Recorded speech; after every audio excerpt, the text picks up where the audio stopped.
Matius pasal ke-25. Gadis-gadis yang bijaksana dan gadis-gadis yang bodoh.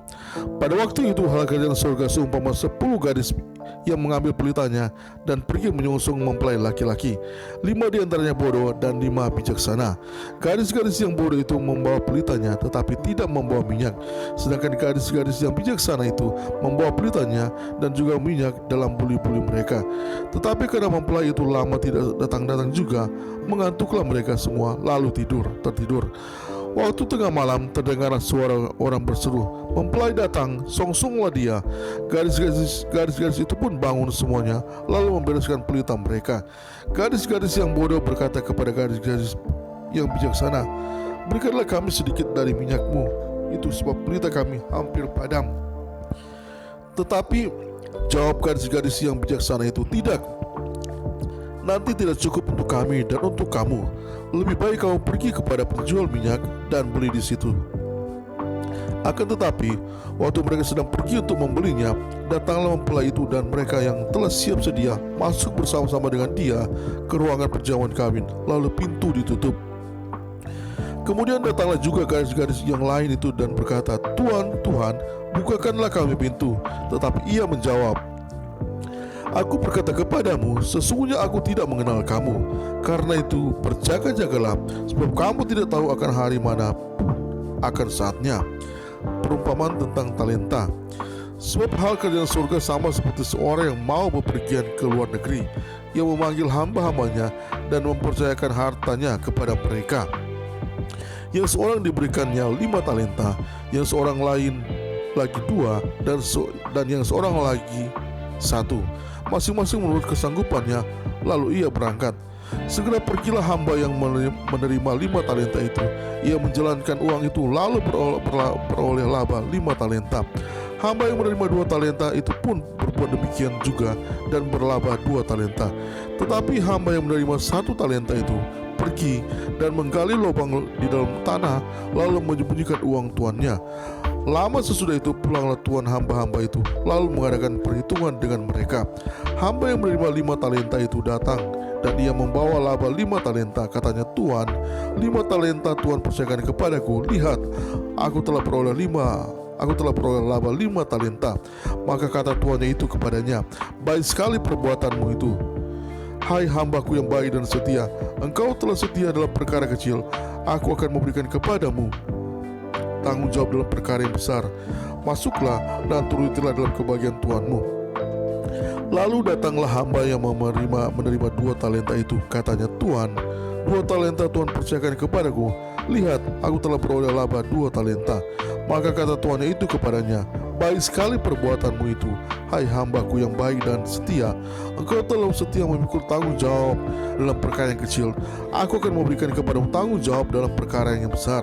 Masuklah dan turutilah dalam kebahagiaan Tuanmu." Kini datanglah juga hamba yang menerima 1 talenta itu dan berkata, "Tuan, aku tahu bahwa Tuhan adalah manusia yang kejam, yang menuai di tempat di mana Tuhan tidak menabur, dan yang memungut dari tempat di mana Tuhan tidak menanam. Karena itu aku takut dan pergi menyembunyikan talenta Tuhan itu di dalam tanah. Ini, terimalah kepunyaan Tuhan." Maka jawab tuannya itu, "Hai kamu hamba yang jahat dan malas. Jadi kamu sudah tahu bahwa aku menuai di tempat di mana aku tidak menabur, dan memungut dari tempat di mana aku tidak menanam. Karena itu sudahlah, seharusnya uang itu kau berikan kepada orang yang menjalankan uang, supaya sekembaliku aku menerimanya serta dengan bunganya. Sebab itu ambillah talenta itu daripadanya, dan berikanlah kepada orang yang mempunyai 10 talenta itu. Karena setiap orang yang mempunyai, kepadanya akan diberi, sehingga ia berkelimpahan.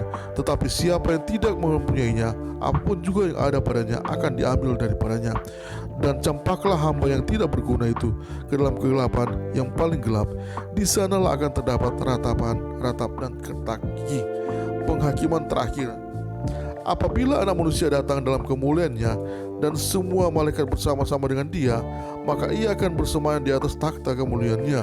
Lalu semua bangsa akan dikumpulkan di hadapannya, dan ia akan memisahkan mereka seorang daripada seorang, sama seperti gembala memisahkan domba dari kambing.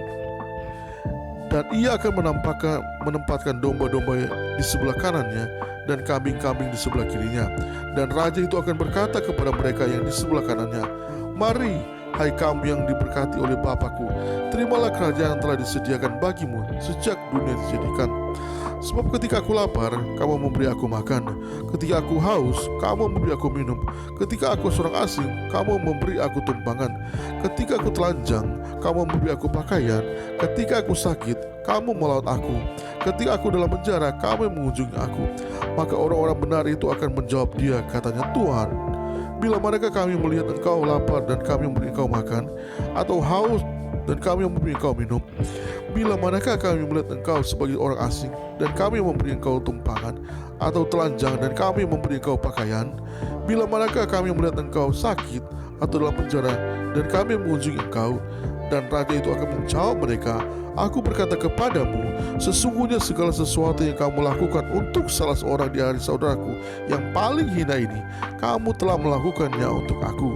Dan ia akan berkata juga kepada mereka yang di sebelah kirinya, "Enyahlah dari hadapanku, hai kamu orang-orang terkutuk, enyahlah ke dalam api yang kekal yang telah sedia untuk iblis dan malaikat-malaikatnya.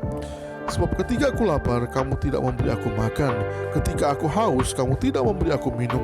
Ketika aku seorang asing, kamu tidak memberi aku tumpangan. Ketika aku telanjang, kamu tidak memberi aku pakaian. Ketika aku sakit dan dalam penjara, kamu tidak melawat aku." Lalu mereka pun menjawab dia, katanya, "Tuhan, bila manakah kamu melihat engkau lapar atau haus, atau sebagai orang asing, atau telanjang, atau sakit, atau dalam penjara, dan kami tidak melayani engkau?" Maka ia akan menjawab mereka, "Aku berkata kepadamu, sesungguhnya segala sesuatu yang tidak kamu lakukan untuk salah seorang dari yang paling hina ini, kamu tidak melakukannya juga untuk aku." Dan mereka ini akan masuk ke tempat siksaan yang kekal, tetapi orang yang benar ke dalam hidup yang kekal.